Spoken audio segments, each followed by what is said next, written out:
Fun to look out these beautiful windows. Where else do you get to watch sailboat races and have lunch? Or imagine what's going on outside all the time by just looking over that way. Can't beat our view. So, of course, right off the bat, we've got to think about who we would introduce in a room filled with cool people. The priority is we introduce Staff Commodores first. Bruce Moroz, give us a wave. Bruce Moroz, Staff Commodore. Paul Heineken, give us a wave. Great going, Paul Heineken. And from across the bay, we also have Staff Commodore from San Francisco Yacht Club, Donnie Jesper, give a wave. Donnie, thank you, buddy. Oh, there's Hans Schoenfels. Yes, Hans Schoenfels, also chairman of the board and Commodore. And Kimball Livingston is in the room, our historian, Kimball Livingston. He does double duty. He keeps serving as our great historian. And literally, if you have a question about the history of the yacht club, you go to Kimball. It's like this encyclopedic knowledge about all kinds of stuff to do with our club. And he loves being able to tell you this amazing stuff. Once Kimball was a WYL speaker, I'm not kidding, he spoke for 45 minutes without looking at a single note, and his sentences were like one after the other perfect, like as if he was reading notes of some kind. So also, as you know, our speaker today, Daniela, has this incredible ambition to go to the Olympics, and you're going to hear, I'm going to talk more about her in just a bit. But to do such a thing costs like $160 or so, $160,000.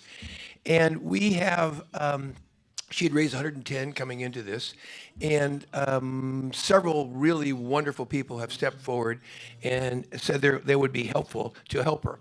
And to this point, to get to the 110, she has received money from U.S. Sailing, and President Rich Jepson is here. Rich, thank you so much. And the St. Francis Sailing Foundation, represented here by Paul Heineken. Paul.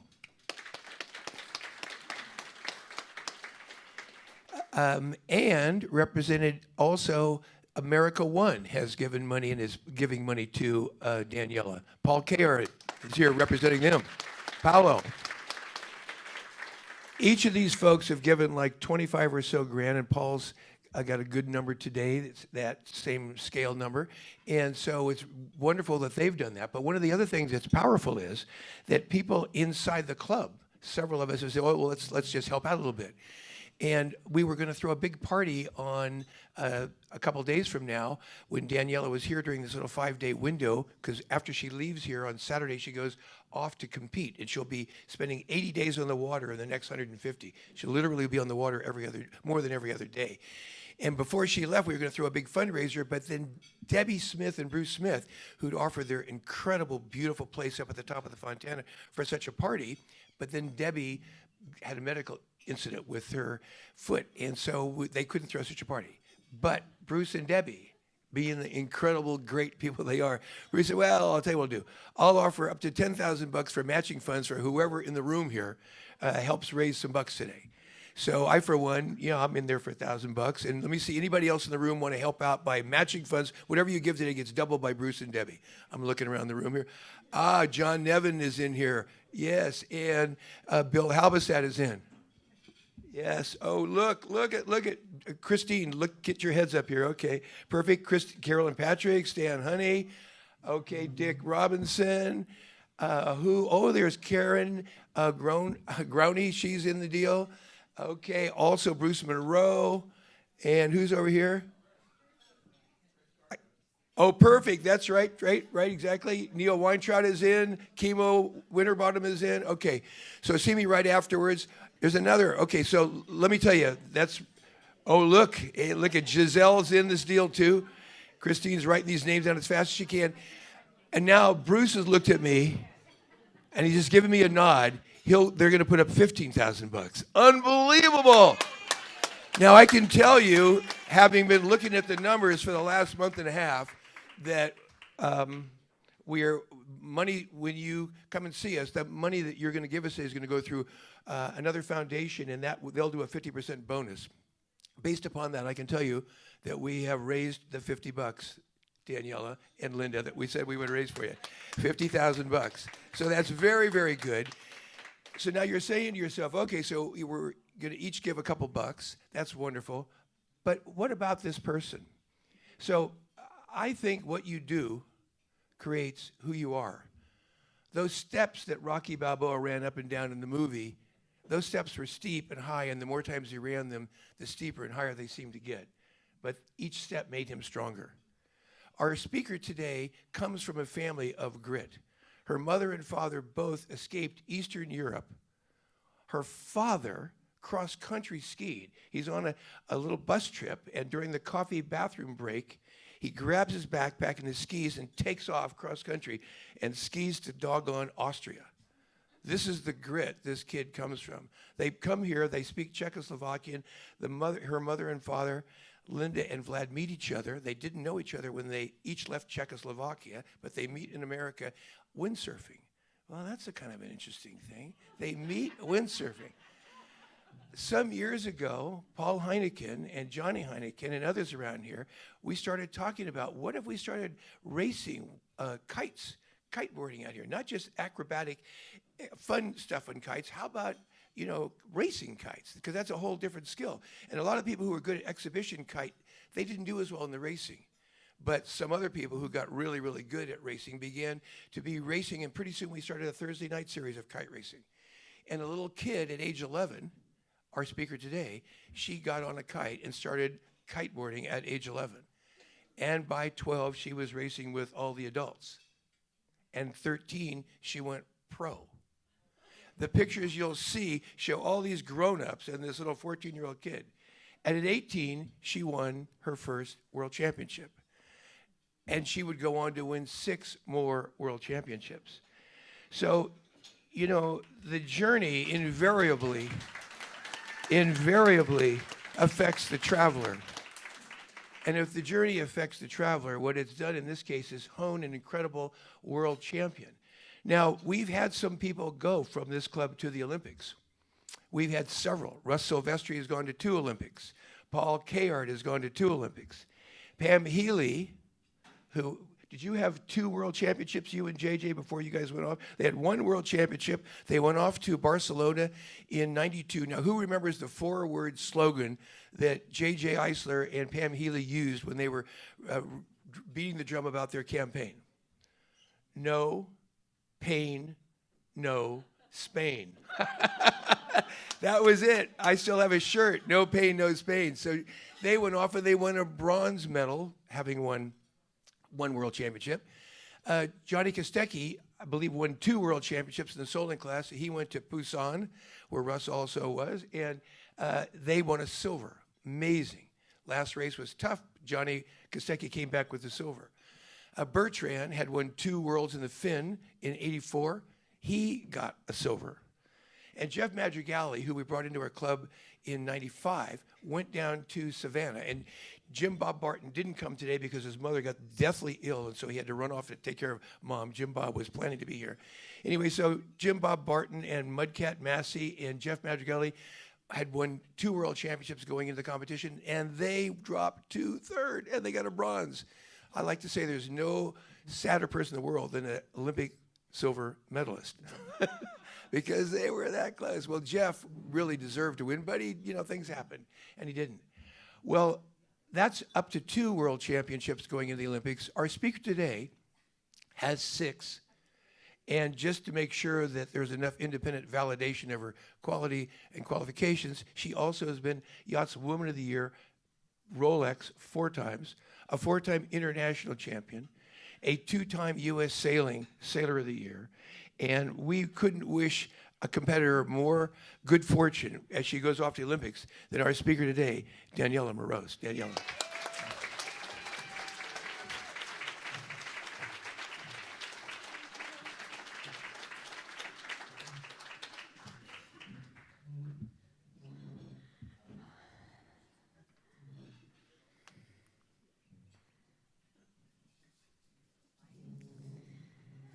Well, thank you so much for the introduction, Ron. I have to say a big thank you to Ron and my mom, because the amount of phone calls and coordination it took to get this all put together is amazing, especially in the window of the the 5 days that I'm at home, before the Olympics. So thank you to them. I was told today that normally the WYL happens in the Golden Gate room, but they had to move it to this room because there were too many people. So thank you so much to everyone for coming. I really appreciate it. Okay, now to business. First, I just want to say thank you to everyone for being here and to take the time to support Olympic sailing athletes like myself, because that allows us to follow our dreams. Doing an Olympic campaign is like running a business, and the lessons I've learned from being a CEO are numerous.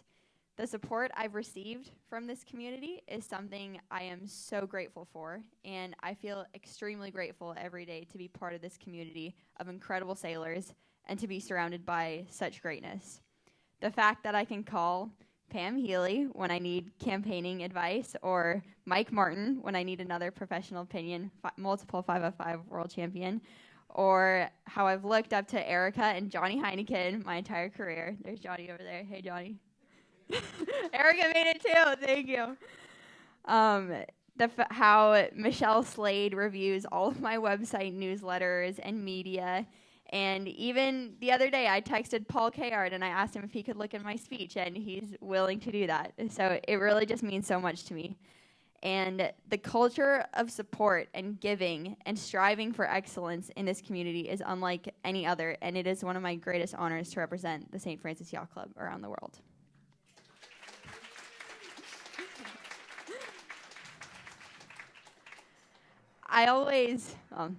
It's windy. Well, Ron already kind of started this story for me, but I always have to begin my story with my parents, who really have lived out the American dream. They escaped former Czechoslovakia in the early 80s to come to America. My dad, like Ron said, literally cross-country skied across the border to Yugoslavia with nothing but a backpack. They met learning to windsurf in the Berkeley Marina, just across the bay. You might even be able to see it out there, just down there. And my mom competed in the Bay Classic race while pregnant in 2000. She was one of only 8 windsurfers to finish the race, and I won't take the credit, but my tactics definitely paid on that day. And then when I did the race, when I was 15 years later, I knew where I was going. I'd done it before. Growing up, I was extremely competitive, and no matter what sport I did, I always needed to be the best. Whether it was tennis or dance or water polo or swimming, I had this drive to be the best I could possibly be. When I learned to kite at 11, that mindset quickly ebbed over into my kiting. I began kite racing back in 2013, right here on the bay. And I still remember my first time kiting out here. I remember this night so specifically. It was a 5-knot ebb tide chop and 25 knots, and I was only 12. And I was enthralled by the feeling of going fast on the water, and my passion for competition led me to pursue racing. I knew I could be the best in the world one day, and I was ready to do the work together. I wanted to work hard and find a new way to be faster every single day. I wanted to improve myself as an athlete, a sailor, and a person, and nothing was going to stop me from doing just that.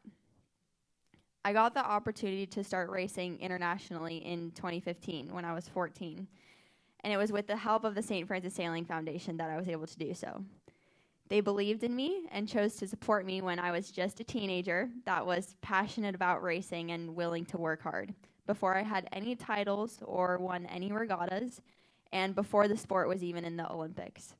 But something in me knew that one day I would be a world champion. One day I would go to the Olympics. One day I could compete for a medal at the Games, and one day I could be the best sailor in the world. In 2016, I won my first world championship and was awarded the Rolex Yachtswoman of the Year award at 15 years old. And to give you some perspective on this, I had a world title and a Rolex before I had a driver's license.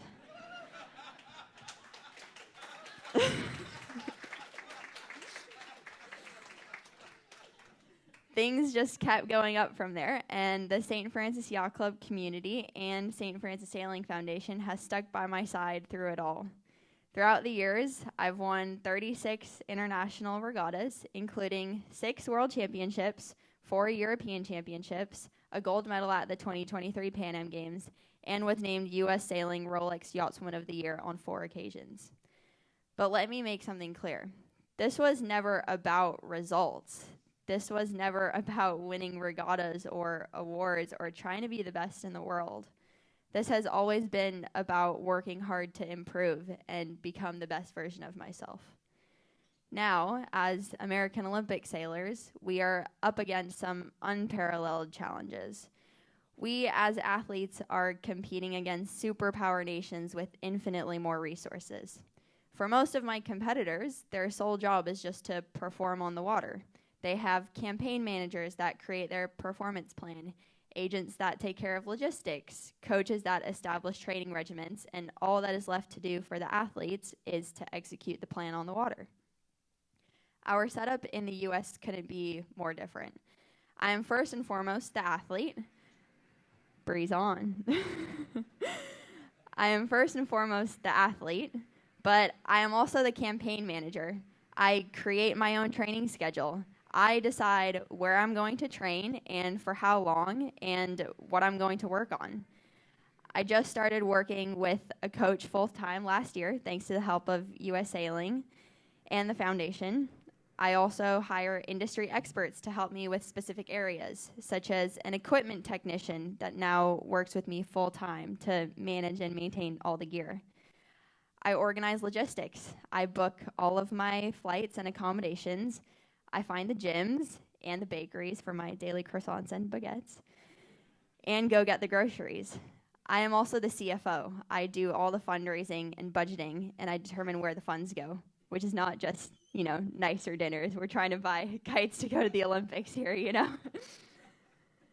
And somehow I must be doing something right, because despite all these additional challenges, I'm still in the mix. I'm still improving every day. I'm still competitive and delivering consistent results, and I will be competing for a gold medal at the 2024 Games. There is still plenty of work to be done between now and the Olympics. First and foremost, I want to prioritize my mental health and maintain the right mindset that will enable me to perform my best when the time comes. I'm also working hard in the gym so that I can be faster on the water. My team and I are also working together to optimize my equipment so we have some competitive advantage. It is a really exciting 5 months ahead. I think it's 148 days today. And I want to make sure to enjoy the process and truly appreciate everything that has happened and all that I've done to get here. To finish off, I want to thank all my sponsors, past and present and future, for their continued support, my incredible donors that have chosen to believe in this girl with a crazy dream, my family and friends that I know are always cheering me on, and of course the St. Francis community and foundation that have been part of this journey. Your support not only enables athletes to chase their dreams and go to the Olympics, but more importantly, your support is giving young men and women the invaluable opportunity to become a better version of themselves through our beautiful sport of sailing, and that is priceless. Thank you so much for being here and being on this journey with me. See you this summer at the Olympic Games in France.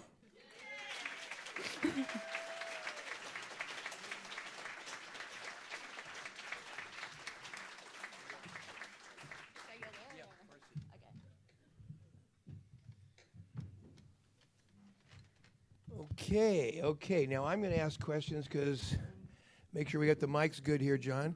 I'm going to ask lots of questions, and I'm going to look around the room. And if you have a question, you'll raise your hand, and we'll bring a mic to you. Walter will bring a mic to you.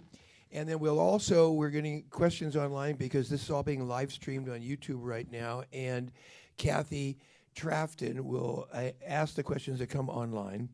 And before we go another step, I want to again acknowledge the amazing, you've seen our athlete and you've seen her dedication in her work, but she can't do all that she does without the fact that we can buy her boards and equipment and stuff like that. And Bruce and Debbie Smith, 15 grand. Whoa, that is standing tall. That is incredibly good. We're sorry you couldn't host a giant party. We're sorry about the injury to Deb, but man, talk about coming and being strong.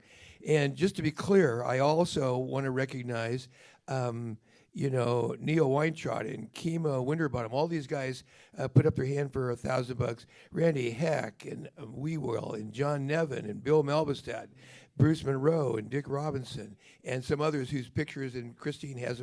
So if you've offered to give money, come and see Christine right afterwards so we can get that all resolved. Also, Paul Kayard. Talk about knowing a little bit about competition and the Olympics. Our own Paul Kayard's America One Foundation is putting up 22,000 buccarinos. 22. That's standing tall as well. So, Daniela, what's the fastest you've gone on a kite? A very popular question. So the fastest I've gone recently is about 38.9 knots, so just under 40 knots. So 38 knots, that's about 42 miles an hour. And if you're going 42 miles an hour over the water, who's water skied? I know my dear Christine has. Who's water skied? We don't usually water ski at 42 knots. I recently saw you go by a shark or a whale. What was that you sent me the video? What was that? Yeah, so I was training in Mexico the last couple weeks, and there's this amazing spot called La Ventana on the east coast of Baja on the Sea of Cortez side. And I'm out training one day doing my laps as I usually do, and suddenly I look down and there's a whale shark. So me being me, I had to go and do a few laps around it and just check it out and say hi. It's a great Respect video. the locals. If you haven't seen the video, go on Daniela's Instagram page and you can see the video of her sailing around by this. Was it a shark or what was it? What is that? It's a whale shark. It's a whale shark. It's like about Yeah. 18, 20 feet long. Yeah. Yeah, exactly. So, given what you've done, tell us what scares you. Honestly, I think just not fulfilling my potential. And honestly, one of the scariest things is like thinking about how much work I'm putting into this and how much sacrifice has gone into it. And I don't like to use the word sacrifice, but it is like there's a lot of things that you kind of put on the side in order to do this full time. And which is totally fine, and it's a decision I'm happy with, and I don't mind doing those things. But there's so much that you have to fully commit with all of what you are, and to do all of that, and the idea of like falling short of what I'm capable of, like when it actually counts, that's like one of the scariest things. So when you're racing, you have multiple kites. Tell us a little bit about the mechanics. How many different kites, and what are their sizes? And what are the speed? What are the wind ranges? Yeah, so in the Formula Kite class, which is new to the Olympics this year, we have 4 kite sizes that we can register for a regatta. And usually it's a 9 meter, an 11 meter, a 15 meter, and a 21 meter.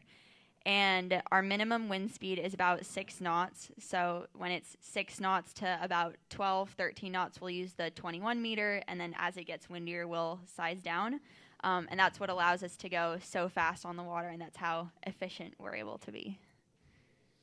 So now, the United States does not fund Olympic athletes in the way Britain does and other countries do. Talk to us a little bit about who's the most well-funded Olympic sailing program? Yeah, so it would definitely be the British sailing team. They've been very, very successful, and just in Tokyo, they surpassed the U.S. for being the most, or having the highest medal count, I think, for Olympic sailing. And so they're always kind of the example that you look to when it comes to how to run an Olympic sailing program, and just how it gets done, I think. And it's tough because as an American, you're thinking about the athletes that you're competing against, where literally all they have to go out and do is just they go and sail, and that's all they have to think about, because all these other things are kind of taken care of for them, like within the program. And so they have someone at British Sailing Team that is like creating the performance plan and creating the training plans that the athletes then go and execute. And this guy, his name's Joe Glanfield, and he's been extremely successful. I don't know how many Olympic medals he's won doing this position, but it's definitely more than what you can count on 2 hands. And he's significantly older, and the way I think of it is like how am I supposed to compete against that? You know, like how am I as an athlete, as a 23-year-old, haven't finished college, like haven't gotten my degree yet, like have no idea how to run a business or anything. Like how am I supposed to create a better training plan than someone like that, and then go and be able to execute it with like ample funding and resources? And on one hand, it seems like such an impossible problem in a way, and an impossible situation, but like we're getting it done, like we're making it happen. And so I think it's kind of a test to like how hard we're able to fight, like as American sailors, like despite all these challenges that we have. And it's not just me, it's all of my US sailing team teammates and all the other campaigners. It's like we're still making it happen. Like we're still getting results, and we're still in the mix despite all these challenges. So I think it's, we're fighting against these superpowers, but I think there's we have our own superpowers as well. Yeah, Britain may be 1/3 our population, less than 1/3 of our population, but they fund way more than us. Paul once made the point, dollars in, medals out. If you basically fund the athletes, you basically can allow them to have better and better and better tools. And in tools, it's tools that allowed us to ascend atop the animal kingdom. So here we are thinking, why wouldn't we want to do that in winning Olympic medals? Now, I want to ask some more questions about your gear. So how many boards do you have, and what's a board cost? Yeah, so this is the board here, in case you're curious. So a board is about $1,000. And I usually have only 2 per year because they last a while. They'll pretty much last you through the season. And then the other parts are the kites, of course, which there's a kite sitting on the bar right now, which probably the only time the yacht club would allow me to put my salty and sandy kite on the bar. So thank you. This weighs 4 pounds. Is that the deal? Yeah, something like that. Yeah, a few pounds. Yeah. Okay. And how big is a kite? A kite, so I think that's a 21-meter kite, so that's the biggest one. And then there's also a 15, 11, and a 9. What happens if you've got too big a kite and the wind shifts and gets breezy? You hope you had a big breakfast that morning. So now you're developing muscle. Those of us who've been looking at pictures, have been watching. You're pumping lots of iron. Give us your exercise routine. Okay. Well, it's exercise and the food. I want to hear about both. Exactly. Okay. So normally during a training camp, I'll wake up and I'll have my first breakfast, which is usually just like a bowl of cereal. Right now I'm like doing a lot of Fruit Loops. That's the only thing that can get down that early in the morning. What time is this? Around like 7 a.m. Okay. Yeah. So I have my morning Fruit Loops, and then after that, I usually have a gym workout. So I do like my lift for the day. And then after that, I go home and I have my second breakfast, which is that's where I really shine as a cook at my breakfast. I do a pretty killer avocado toast and eggs. That's my specialty. And then after that, I usually do like my admin, so any like emails I have to do, or any, I don't know, like things I have to do for my sponsors or calls, or that's when I usually do that. It's like after breakfast. And then it's lunchtime. I love Mexican food, so I love doing like burrito bowls with like rice and beans and veggies and avocados. So that type of thing. And then in the afternoon, I usually go sailing. So that's when I have like my on the water training session for the day. And then I come home, and then it's pretty much time for dinner, or sometimes I'll have like a snack right after sailing, and then I'll have dinner. And I love like pasta. Like give me all the pasta in the world. I love pasta. So dinner is usually pasta, but then I'll change it up still. But yeah. So what's your caloric intake? About 3,500 calories a day, which actually like isn't that much when you look at it, but when you're kind of having to, get it down all the time, it can be a lot. And what about going to sleep? What time do you go to sleep? Honestly, if I can be in bed at like 8:30, that's great. Mm-hmm. I'm the most boring 23-year-old in the world.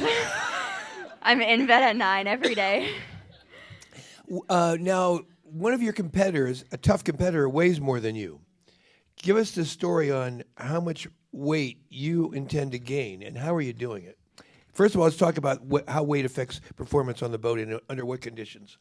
Yeah, so basically it seems a little bit strange, but actually the heavier you are, the faster you can go. And the reason for that is the more you can turn the power of the kite into straight line speed. So the heavier you are, the more leverage you have against the kite. So the more you can just go forward and go fast. So I'm trying to gain some weight right now, and it's not easy, but it's part of the game, and whatever it takes for the medal. So, are you trying to gain 6 pounds between now and July? Yeah, if I can put on another 6 to 8 pounds, that would be ideal. And how much more? Talk to us about a competitor who weighs more than you. Strong one. Yeah. So a lot of the British and the French definitely weigh more than me. How much? The French girl is about 15 kilos heavier than me. 15 kilos. That's kilos, yeah. How many is that pounds? Somebody quickly tell me. Is that 22? 32 pounds. 32 pounds. Yeah. So she's really got some power. Yeah, I'm eating a lot of croissants. Does she in exactly stuff the croissants? That's the right thing to have when you're going to Paris. So when you're racing, is she ever able to use a bigger kite than you in the same conditions? Actually, for the most part, we're usually the kite size range is around the same, and the wind range you use each kite is pretty similar, but it still is if you just have more leverage, you can just go forward faster. So now I'm asking questions because it's so fun to talk to Daniela, but if you have a question, hold your hand up and we'll bring the mic to you.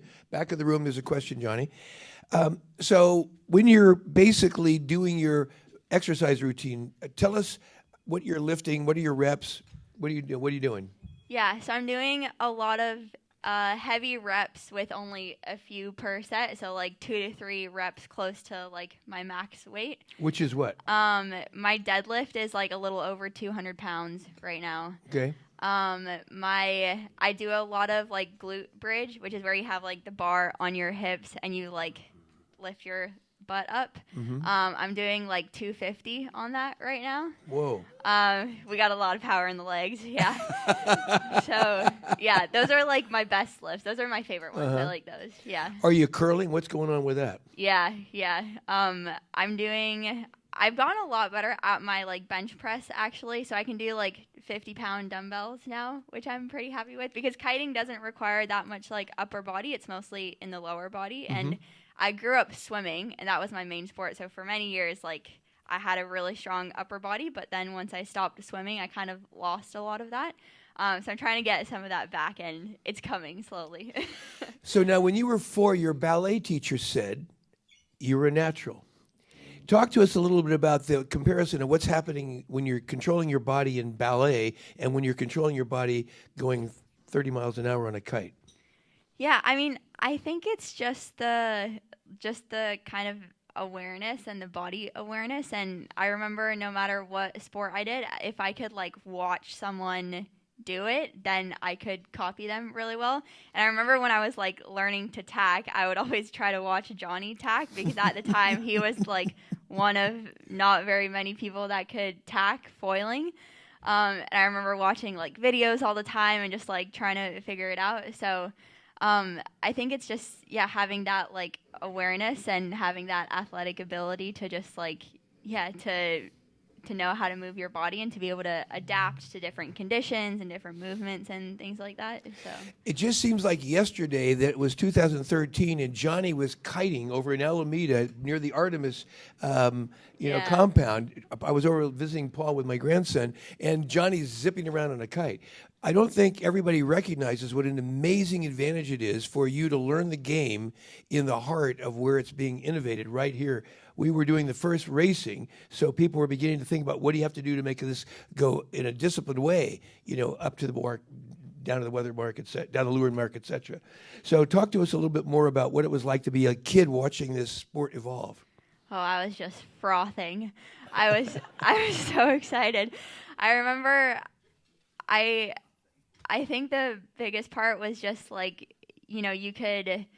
I had such big dreams even at that point. I was I really want to do well in this, and I really want to succeed in this. And I was so driven and so just like excited to get better. And so having the yacht club hosting Thursday night kiting all summer was unreal. Like there's nothing else in the world, even to this day, that was ever like that. And I attribute so much of my success to like all those days where I would be out racing here against like Johnny and Erica and Jeff and Kevin and I remember just being so powered on like my 6-meter kite, and because I was so small at that point. And even to this day, like my best conditions are when it's 20 to 25 knots and super gnarly and wavy, because I grew up kiting here, and it's like there's just nothing that can shape you like that. Speaking of weight, so back in the 80s, Silvestri called me, and I was up in Oregon. Oregon had this huge, giant spread for this sales meeting of a couple thousand people, and he said, "How much do you weigh?" I said, 186. He said, "Okay, you got to lose 6 pounds." I said, "Wait, it's Tuesday. The regatta's Saturday. How can you lose 6 pounds in 6 days?" And he said, "Ron, 2 words, don't eat." Well, that very same Russ Silvestri has a question now. He knows a little bit about competition. Russ, you have a question? The question? His sidekick, Randy, has the question. Stand up here. So I was... Oh, Randy has a question. Randy Heck. I couldn't see that far. Okay, got it.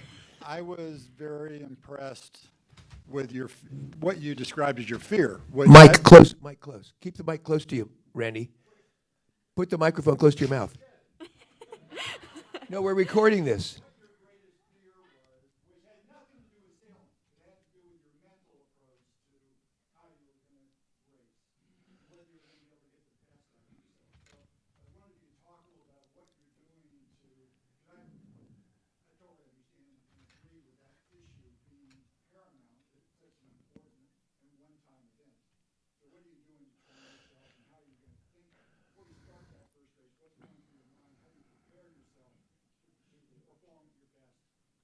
So it's such a good question. We want to be sure it's on the live stream. So Randy Heck, a very great competitor, has said, what do you do mentally to prepare for this fear that you have that you won't do well? Not the physical damage that could be done to you, but that you might not perform at your very best. I hope I recapped your good question, Randy.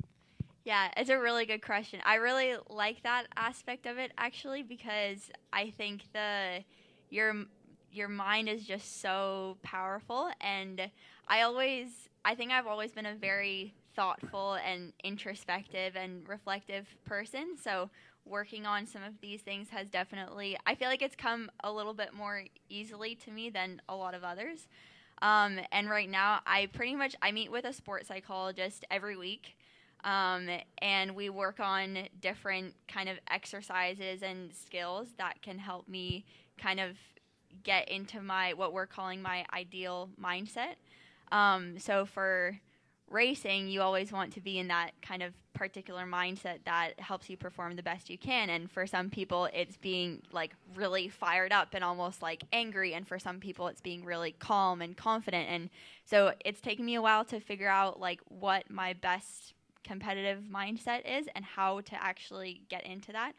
And so some things I've learned are like, I will read this particular like book series actually before I'm going out racing, because it's a really like badass female main character, and that helps me get into it helps me get into like my racing alter ego. And it's funny because I always go back to this one series, and I'll literally like read it on the beach before I'm launching my kite, and I'll be in that world. And then another thing is I think a lot of athletes perform better when they're having fun. So just little ways I can find that help me have fun while I'm on the water or even when I'm on the beach. So something my coach and I will say to each other, like in between races, will be "shred till dead," which is just like, yeah, like we're just shredding on the water, like shred till dead, and that just helps me. It reminds me to like keep it light and have fun and just do my thing. And anytime, I think it's also important to recognize like when I might be going down a not helpful thought process or something that like might not be just isn't helping me get into my mindset. So it's recognizing it and then redirecting your thought process to something else. So I don't know if you've ever seen the great Pixar movie Cars, but Lightning McQueen says, "I am speed," and I say that to myself too. Great racer. Randy, again, thanks for the really good question. We have one from Jim Bradley, who and I raced against each other 60 years ago. We're both still racing. Good going, Could Jim. you tell us what an Olympic course looks like, distance between marks? Is there a box like around the outside of it? And also, how do you keep from tying up all the, what do you call them, shrouds at the start? Yeah, great question. So at the Olympics, it's a windward-leeward course, just like in other sailing. The start line to the top mark is it's just under 1 nautical mile usually, and we normally do like an outside loop. So you go upwind around the top mark, and then you reach, and I think the reach is also about like a little under 1 nautical mile, and then you go downwind around the bottom mark, top mark again, and then down and finish. Is it a leeward gate or a mark? It's just a mark. Yeah, it's not a gate, which is, I would prefer a gate, but we're working with what we have. Is it a leeward rounding, a port rounding always, or the same all the time? Starboard. It's always a starboard Yeah. rounding. Okay. Yeah. Yeah, and then I get asked that a lot, like how we don't tangle or how more chaos doesn't happen. It doesn't happen as much as you think. And I think now everyone is just a lot better and kind of more like self-aware, and skills are better, and you just kind of know your limits a little bit more than we used to. So it doesn't happen as much as you think it does. But those are the videos that always go the most viral. So it's what people see, so they think like, oh my God, this sport is crazy. But it's like, we might have couple bad tangles a regatta. So when you're going 25 knots up the breeze and a competitor is going 25 knots up the breeze and you're crossing and you're on starboard, talk to us a little bit about what's going on in your brain at this time. Many of us are saying, am I going to duck or cross? What's going on? And am I going to sit on top of them? Talk to me. Let's say you're on starboard tack and a competitor is coming at you and it's really close. They'd better get out of my way. No, I think it's a good question though, because like everything is happening so fast, and it's actually I think the more experience you have, it really pays in moments like that, in those like tight crossings or tight mark roundings or whatever it is, because the more you've like seen that situation before, the more you have the muscle memory to respond to it sooner. So for me, it's great because now I've been racing for 10 years, which is super crazy, but I have so much experience now, and I can recognize so many of these patterns, even with like my strategy and my tactics and these like boat on boat plays. So I recognize these situations, and I know like, oh, I've been here before. Like this is the play that I need to do, or this is my next move. But it's not something, because it's happening so fast. You can't be like thinking about what your next move is. You need to just like be able to do it like that. And it's a really interesting one that a lot of sailors don't realize. Like everything is happening so fast. You can't be like thinking about like, oh, like is there overlap or no? Like you need like, by the time you're thinking that, like it's already happened. The moment has passed. So it's really, I love that aspect of it. It's like you really need to have this quick reaction times. Yeah. So you're going 30 miles an hour on a razor blade, because the back of the blades are really razor sharp, and you're 3 feet above the water, and you got to quickly decide, cover, duck, what do I do here? So now in normal sailboat racing, you will cover somebody and use your sails to block the wind into their sails. Talk to us about what's that like with kites. Yeah, so kites, it's a bit different because of the apparent wind. So actually, you can still get dirty air from someone, but it would be if your kite is directly leeward of their kite. And that makes a lot of those situations different, whether you're going to tack and cross, or if you're going to, it's hard to kind of like cover someone in that way because you really need to be like right in front of them. So you have to backwind their sail with your sail, not the same as covering them. It comes to the leeward side of their sail. Is that what you're saying? Making backwinding it? What is it? What happens? Yeah. If my kite is here and we're going upwind and someone else is right behind me, then they're going to be struggling. We have another question. Let's see. Where is the question? Okay, Gilmore has a question. Tommy Gilmore. Tommy. You talk about all this and get out of my way. How many boards are on the line when you start? Good question. So at the Olympics, it'll be 20. So it's the top 20 countries and only one athlete per country. But then in other regattas, like at the World Championships or Europeans, it will have probably up to 40 on a line. And are there eliminations as you move on, or what happens then? So normally the first 3 or 4 days is qualifying. So everyone kind of races. You'll race usually in separate fleets, and then after those first 4 days, you'll go into gold fleet. So top half of the fleet goes into gold fleet and silver fleet, and then our medal series is where it gets a little bit more complicated because after gold fleet, the top 10 go into the medal series. And first and second place automatically go into the medal race, and then places 3 through 10 go into a semifinal, and then the winners from the semifinal then move on to a 4-boat medal race, and basically the results of that race are what determines the medals. So on the way here this morning, I spoke to Chris Perkins on the phone, our Commodore, and he was so sad about the fact that he has these out-of-country guests who came in and they're meeting with him today. So he apologized for not being here, but tells you that the club wants to remind you the club is 100,000% behind you, hence all of this. So now, how many races in the Olympics, counting the beginning series and the final series? So I think it'll be around 20 races because we usually do like 5 races a day for 4 days, and then we go into the medal series. So it'll be something around that.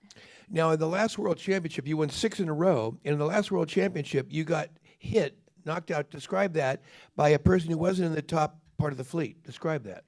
Yeah, it's tough. Last year overall was just a really tough year, and I think I just put a lot of pressure on myself because I knew I needed to qualify for the Olympics. And by the time the World Championships came around in August, I was pretty burnt out and I really needed to take a break, basically. But I was like, okay, I have this one more regatta, like just got to get a top 8 to qualify the country and get it done. So I honestly, I knew I wasn't winning the World Championships even before I started racing because I just I mentally wasn't in a place where I could perform my best.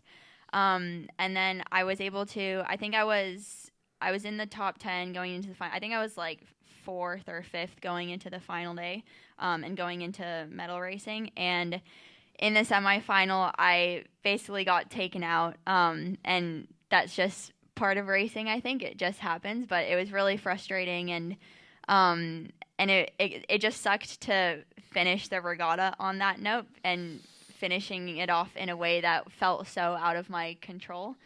And it's funny because it's like, I mean, sailing, you have so many variables that are out of your control. And I'm someone that likes to be in control, so that part it's tough, but it's also it's part of the reason I love sailing is because you have to figure out how to manage all of those variables and how to deal with all of those things and just control what you can. But it's tough because, you finish off on that note and then it's like, well, what do I do next? How do I recover from this? And how do I kind of make sure it doesn't happen again? Or how do I, there's always ways to improve from that. So it was a really good learning experience in the end. And it's definitely, karma will do its thing. Oh, I get it. I got that. So now, how did it happen? Did she hit your board? Did you hit kites? What hit what? And what tack were you on? What tack was she on? So basically, I was on starboard, last lap of the race. We were going upwind, and I was to windward, and she was to leeward. And basically, I was looking at the ley line to tack on ley line, and basically I started lifting my kite to tack, and she just like sent her kite over. So I was still on starboard and she was on port, and our kites hit. My kite falls out of the sky, and I basically swim. So Amazing. yeah. Okay, so do we have a question over here? Yes. Okay, the question?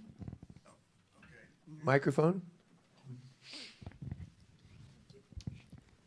Stand up, please. Stand up.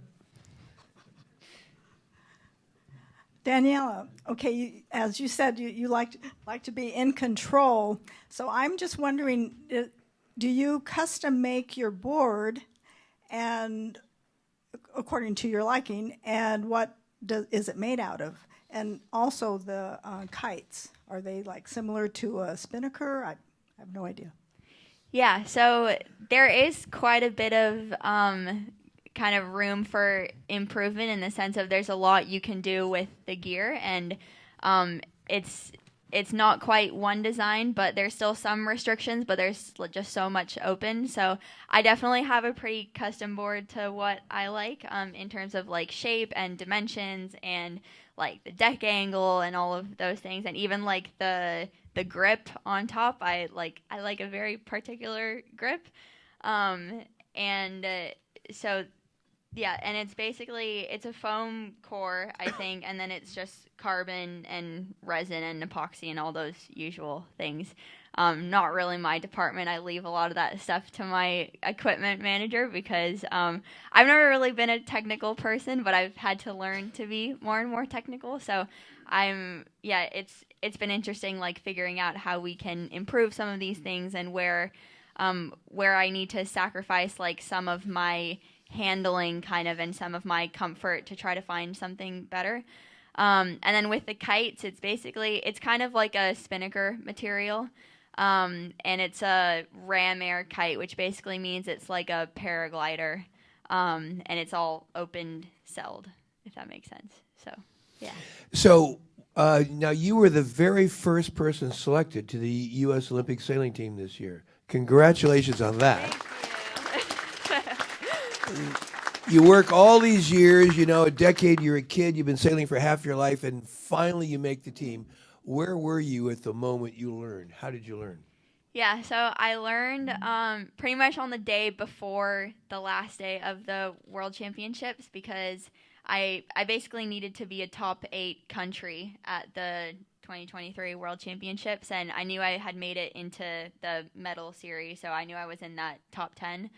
And at the time, it was a really big relief in a way, and I was like, oh, I can take a breath now, kind of. Like, it was after such a crazy summer of, like, I think I spent, I don't know, like 4 or 5 months in Europe, just, like, training and racing and really, really just grinding and working hard. And then after I wasn't entirely satisfied with my results, because after the test event, I got 3rd, and then at Worlds, I ended up 5th, and it felt like it wasn't a true representation of, like, how hard I was working and how badly I just wanted it, and how much I, like, really love kiting and I love the sport. And so to me, it was a little bit disappointing, but then at the same time, I was like, okay, I got the job done, and now all I need to focus on is the Olympics. But I remember just being like, oh, I can take a breath now. Like, we did it. We're going. It's happening. What's your best point of sail? Best place? Point of sail. You point. like going up the breeze, down the breeze. Which you like better? Ooh. I'm pretty good upwind, I think. Yeah, but I don't know. I'm also pretty good downwind. Like, and I'm good on the reach, So Apparently. I like them all. We have a question over here. Bowen. Okay, Bowen. Hey. Great. Yeah. Hey, Danielle, I was just speaking of equipment, talk about the foils a bit and just the evolution of the foils, different sorts of foils you use or whatever. And also, I think, is this true that kiteboard course racing in the Olympics is the first foiling sailing sport in the Olympics? Maybe you can speak to that. Yeah. So for the foils, the foils have been really interesting. And I remember So when I started racing for the very first time, it was before foiling. And then I remember that following like winter after I started racing was when everyone was switching to foils. And one of the former board manufacturers, which is Mike's lab, it's Mike Zajic. He lives in El Sobrante and he was making windsurf race boards and then kite race boards. And then eventually he was like, you know what, I'm going to try this foiling thing. So he started designing foils, and they ended up being the best in the world for many, many years. And it was really cool to be part of that whole development and process. And, I was like 12, 13 when I started foiling, and I've been foiling for 10 years now. Like, how many other sailors in the U.S. or in the world have even been doing that? So it's crazy to, like, have been at that forefront for so many years.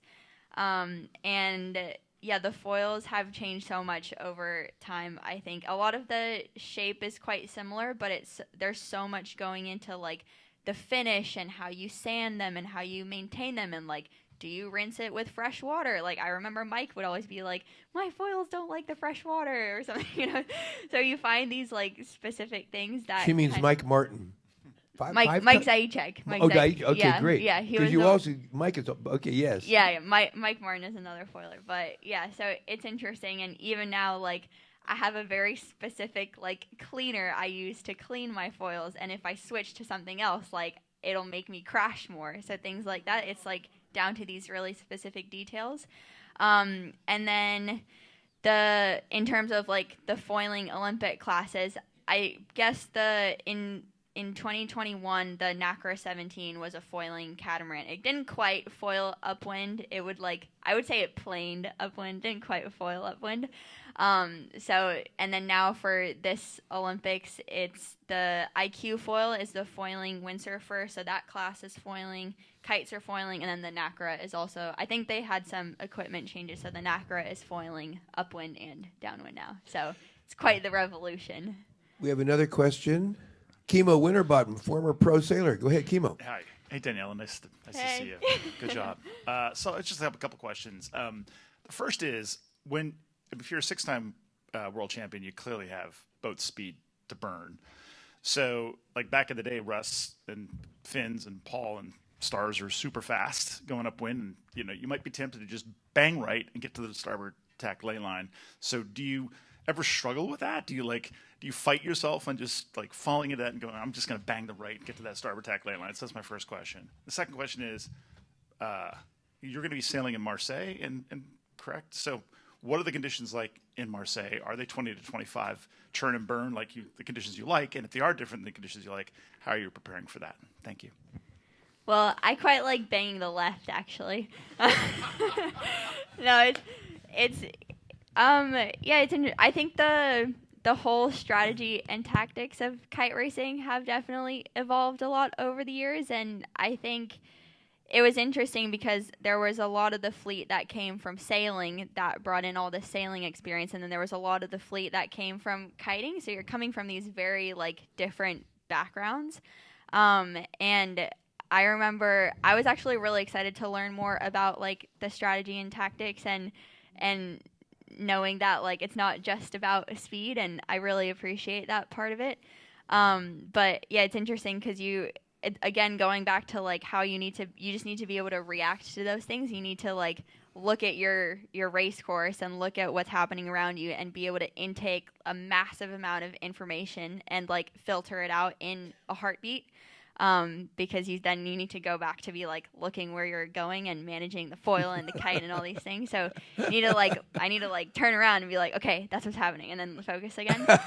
And it's funny, we've even like practiced things like this at the gym with my trainers of like being able to look at like managing your peripheral vision and improving your peripheral vision so that you can intake a lot of information and then like filter it out.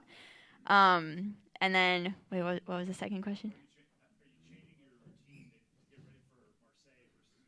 Oh, yes, condition, yeah. So Marseille in the summer, the conditions can be like anything, honestly. You can have a 6-knot sea breeze, or you can have a 25-knot mistral, so it can really be anything.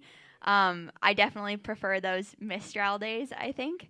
But I appreciate venues like that because you kind of have to be like good at all those different conditions. And I'm just trying to sail in as many different conditions as possible and test all my equipment in that. So, yeah. So Kathy Trapton, Vice Chairman of our committee, has a question. Yes, Kathy. Yeah, I'm so thrilled you're here with us today. So I have a question. Had this sport not yet been invented, what would you be doing right now? Do you have a second favorite sport? What would you do? Still be shredding, I think. I honestly, I don't know. I like to think I would be doing some other sport and I would be like a professional athlete in some other way, but yeah, I have no idea. I'd have finished college by now and I would have my marketing degree. And yeah, I don't know. I'd probably be doing some normal life job. Trying to stay away from that as long as possible, though. Now, before we close, I want those folks who are going to take advantage of Bruce and Debbie's matching up to $15,000 support of Danielle. Tell me, hold your hand up so I can basically get you up here. I know that Stan Honey was in the deal, Kimo Worthington was in the deal. Okay, all perfect, right around here. Great, perfect. Well, come and see Christine right afterwards, or Linda Moroz right afterwards. So give us, lastly, race day. Give us a day in the life of Danielle on race day. Ooh, race day. Okay, so... What time are you waking up? What are you doing first? What are you doing second? Yeah, I guess it depends a little bit on start time, but I usually wake up pretty early, and I'll do some, like, breath work. So I like to just, like, practice my breathing for a few minutes. Like I meditate. Are you meditating or what are you doing? What's breath work? How do you do it? It's just focusing on my breath for like 3 minutes, and I try to kind of let my mind wander, and I kind of recognize where it's wandering to, and then I try to bring it back to like I am speed. So, yeah. So that's what I start with, and then I also like to journal, so I do some gratitude journaling, and I write down 3 things I'm grateful for, and then I'll move on to, then I'll actually like get up and I'll start making breakfast, so I'll get my Fruit Loops in, and make my avocado toast, and then I'll do a little bit of like mobility and activation. So I'll like warm up my body a little bit. So I'll do like little like kind of yoga poses and then some flows and things like that. And then I pretty much like get to the beach and get ready to go. And so what time is or race starts usually? I mean, it totally depends on the venue, because sometimes, like, in France, we'll race early in the morning to get, like, the early Mistral breeze. Like what time is early in the morning? In Marseille, let's say. Like 9, 10 a.m. 9 o'clock might start starts. racing. Yeah, Okay. it could happen. Mm-hmm. Yeah. It's rare, but it could happen. Mm-hmm. But otherwise, normally we're racing in the afternoon, like 1 to 4 p.m. or so. Yeah. And then how late are you going to be on the water in race days? Again, totally depends on the venue, but I think the latest would be like, I mean, I think you can't start a race like an hour after sunset or something like that. So I've definitely had some races out where, sun has gone down and you're getting back in after the sun has gone down. So after racing, tell us your closing day. What happens next in your life in a race day? Yeah, I'll just kind of pack up my gear and then I'll go home and just like shower and kind of unwind. And then I like going out for dinner, actually, so I'll try to either like go out for dinner with friends or have friends over for dinner, because it's important for me to like disconnect from the racing, and socializing kind of helps me do that. So if I can have like friends over for dinner and then like play some Mario Kart, and yeah, I just can't stop racing. So all the single guys in the world ask me to ask, can you cook? No, I'm such a bad cook. I'm good at breakfast. That's it. Is there a question over here? Bring the mic to the question. Christine, my fiance, has a question. One quick question. There are so many variables that you can adjust and amend and enhance, whatever. But the one you can't is your height. Are you average height for your female class? As a water skier, I know what wind does to me as a short person. as opposed to a taller person in various things. But is height an issue? I think it's height is less of a factor than like weight is. But it definitely helps to be like a little bit taller, I would say, because then you can like leverage out a little bit more, and you have like riding moment. But definitely weight is a bigger thing. But I would say I'm pretty like average in terms of like height, and then a little bit on the lower end for weight right now. Yeah. So I also want to recognize in the room, we wouldn't have a great sailor in our yacht club were it not for somebody who, working for the opera, making sets for the opera, a long time ago had to build a boat for an opera set for the San Francisco Opera. Please, everybody recognize Pierre Kayard. Pierre, thank you, sir. Imagine building a boat for the opera and then having your boy go sailing.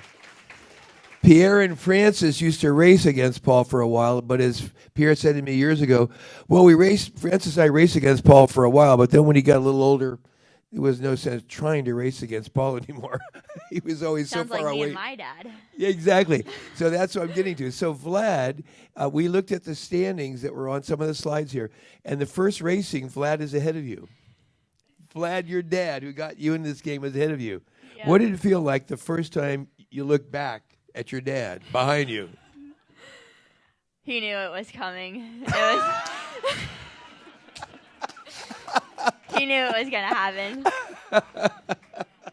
No, I think he was stoked. I mean, it was so fun to be racing together, and then it was so funny because we would come in after Thursday night racing, and then we would go to have dinner in the grill room. And on your way into the club, the results would be printed out at the reception. So I'd like always go and look at the results. And I remember the first time I beat my dad, my mom had to like highlight my name and my dad's name to like see the distance, and there's a photo of that in one of these slides. And then I remember each Thursday night race after that, the gap would just get a little bit bigger, and then he quit. So then he was like, "That's it for me."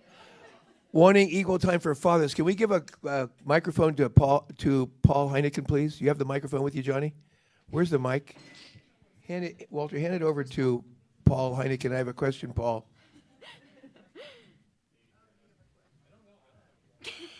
Paul's wondering, how did I get it? I know, I have a question. I want to ask you a question. Paul, how did it feel? You raised 2 world champions. How did it feel the first time Johnny beat you and then your younger daughter, Erica? Your daughter, Erica. First, we got into apparent wind sailing in a 29er. And at first, I was driving and Johnny was crewing, so he beat me in every race. He always crossed the finish line first. So the only way to counteract that was for me to start crewing and him to start driving. So then I beat him in every race. And then the same thing with Erica. I always beat her in every race in the 29er. I wouldn't go anywhere near racing these guys on a kite or a windsurf. Okay, people want to come and watch their racing in Marseille. Basically, talk a little bit about the village and about where people can stay and spectate when you're watching things that are going 30, 40 knots out in the world. How do spectator boats handle that? Yeah, so we start racing August 3rd in Marseille, and we're always going to be the closest race course to shore, which is awesome because it's really easy to watch from the shore. And I think obviously I'm going to be biased, but it's definitely the most exciting class to watch, I think, because you'll see the 20 kites all going across the start line at one time, and it's really fast and high-paced and exciting. So I think, definitely, come to Marseille. We'd love to have you. And we want to thank Paul Kayard and PR. Paul had another event he was missing to come here. Thank you, buddy, for being here. So, Daniela Moroz, 6-time world champion, and the most really awarded Olympian that a San Francisco has ever sent to the Sailing Olympics. We couldn't wish you more good fortune in the games, and thanks so much for sharing your insights with the Wednesday Yachting Luncheon. Wonderful to have you here. Thank you. Thanks for having me. Absolutely, our pleasure. Spend lots of time, come up and hang out with our champion. And this evening, if you haven't had enough, we're going to have another event at 6 o'clock. You're welcome to come and hang out for that event as well. And those of you who are going to be supportive, come over here so we can basically, take next steps. Perfect. Awesome. Thank you. That was Thanks, great. sweetie. It's good. So we raised a bucket. I know. That was awesome. Absolutely. We got it done.